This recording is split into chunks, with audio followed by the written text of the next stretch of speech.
आदरणीय जलसंपदा मंत्र्यांनी आताचं उत्तर अतिशय म्हणजे फार महाराष्ट्राच्या आणि सगळ्या पाण्याच्या नागरी व्यवस्थेच्या निमित्ताने सुंदर उत्तर त्यांनी दिलं आहे. परंतु मला त्यांना एक गोष्ट सांगायची आहे, अध्यक्ष महोदय, या धरणाच्या पाण्याचे जे साठे आहेत आता दिवसेंदिवस जे पाणी वितरणाच्या भूमिकेला संलग्न आहेत, यातला एकही गाळ अजूनपर्यंत काढण्यात आलेला नाही.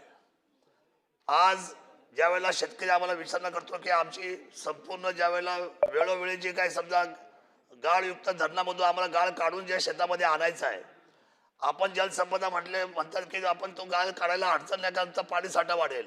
पण दुसऱ्या बाजूला महसूल खातं असं म्हणतंय की याच्यामध्ये सुस्पष्ट अशी निविदा आलेली नाही. आणि मी आपल्याला मंत्री महोदय आपल्या वारंवार अहिल्यानगरला पण बैठक झाल्या, पुण्याला पण बैठक झाली.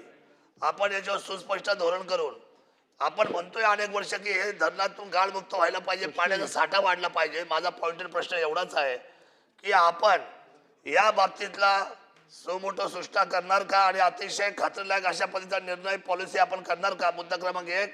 आणि त्याच अनुषंगाने आपण वडदच्या बाबतीमध्ये आमचा उजवा कालवा जो आहे त्या उजवा कालव्याला आपली मंजुरी आहे, परंतु तो सुप्रमा अडकलेला आहे.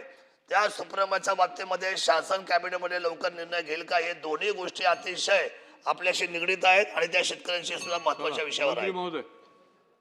अध्यक्ष महोदय, हे गोष्ट बरोबर आहे की सध्या सरकारच्या समोर जे धोरण आपण गाळ निष्कासनचं आपण करत होतो, ज्यामध्ये उजनी आहे, जायकवाडी आहे, मुळा आहे किंवा आपले असे काही छोटे धरणं आहेत कुकडीमध्ये. अध्यक्ष महोदय, आता प्रस्ताव अंतिम टप्प्यात आहे. मला वाटतं ह्या येणाऱ्या मंत्रिमंडळापुढे आमचा तो प्रस्ताव घेण्याचा आमचा प्रयत्न आहे. निश्चितपणे मला वाटतं 1 महिनाभरामध्ये ते धोरण जाहीर होईल आणि मग आपला अधिक पाण्याचा साठा निर्माण त्याच धरणामध्ये निर्माण करण्याचा आमचा त्या निमित्तानं प्रयत्न आहे. कारण शेवटी नवीन धरणं बांधायला मर्यादा आहे. 1 TMC पाणी निर्माण करायला 1000 कोटी रुपये खर्च येतो. हे धरणातलं जर पाणी अतिरिक्त गाळ काढून जर क्षमता वाढली तर निश्चितपणे त्या भागातल्या शेतीला शाश्वती मिळेल, वाढत्या शहरीकरणाला पाणी देता येईल.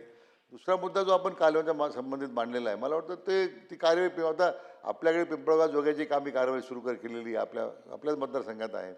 आणखी पुढच्या कोकणीच्या बाबतीमध्ये सुद्धा त्याच्यात काही अडचण नाही आहे. मला वाटतं आपण त्या कामाला सुद्धा लगेच सुरुवात करू आपण. चला आता आपण